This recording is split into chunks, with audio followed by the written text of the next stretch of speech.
Hey guys, thank you for checking out the video. My name is G and you're watching Keeping This Tech. In today's video, we're going to be taking a look at Sony's brand new ZV-1. This camera right here is a powerhouse of a point and shoot. This one is designed specifically for video. We're talking about content creators, vloggers, YouTubers, you name it. If you create content for video, then this is a camera that you may be interested in either starting out with or adding to your existing setup. Speaking of setup, there are a few settings that I want to go ahead and make sure I change right out of the gate. So we're going to go over all of that right after this.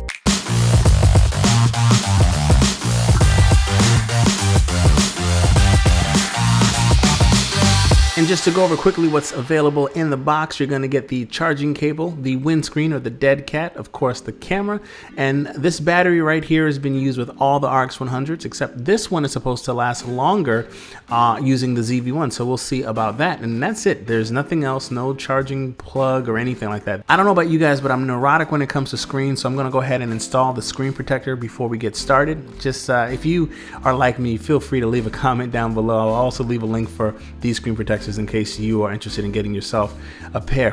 Speaking of the screen, one of the biggest features of this camera is that it now sports a very angled display. So no more 180 degrees, it is now flipping out to the side and rotating. So that's really cool to see that Sony is starting to listen and implement some of that stuff. Now the design differences from the RX 100 don't just stop there. There's a brand new microphone array covered by a grill where the flash used to be. There's also a multi-function hot shoe in place of the pop-up viewfinder. So this honestly is like an RX 100 that's been reimagined for video. There's a nice little grip here. It's a little bigger than the RX 100 Mark VI that I had, but it feels like the same and it fits in the same bag. And with the ZV-1, Sony is introducing product showcase mode, which is an amazing feature. You basically put whatever you want in front of the camera and the camera will grab that focus. And not to be outdone by our smartphones, Sony introduced a one-touch defocus button, so now you can have your background all blurry with that 1.8 aperture. So yeah, there's a lot of stuff going on in this camera.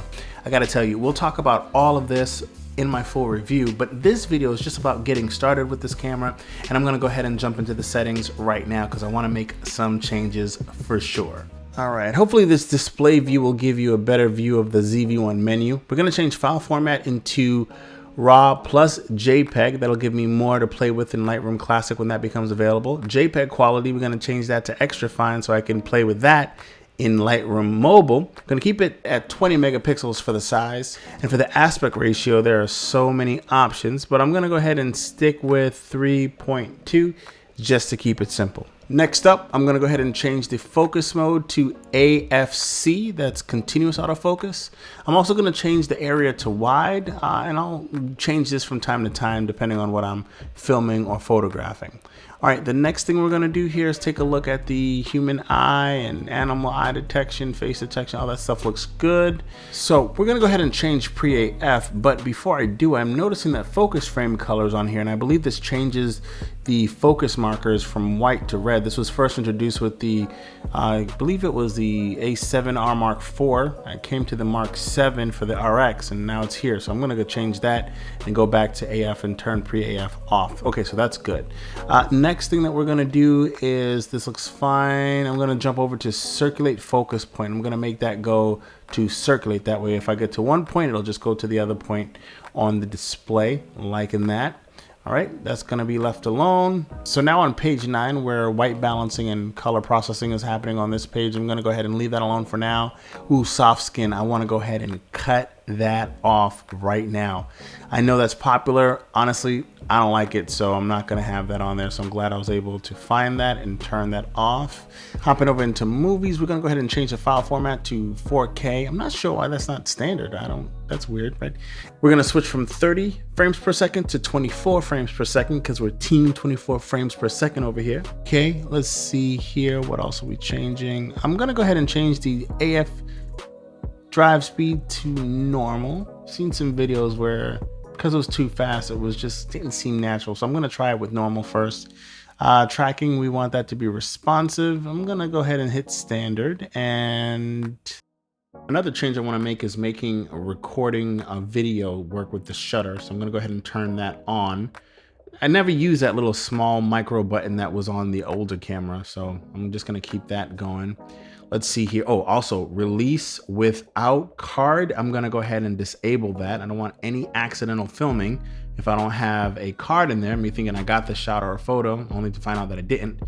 Gonna change this to clear image zoom. This is gonna give you a bit of extra reach when you're shooting in JPEG. And for zoom speed, we're gonna change that from normal to fast.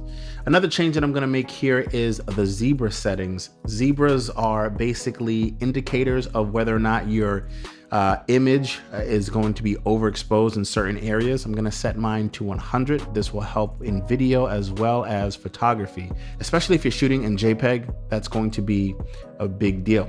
Auto review, we're gonna set that to 2 seconds. Once a photo is taken, I'll be able to view it for 2 seconds. And we're gonna say movie is only set to record in movie mode.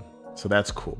Now this is the big one, guys. This is going to allow your camera to be a true 4K pocket beast.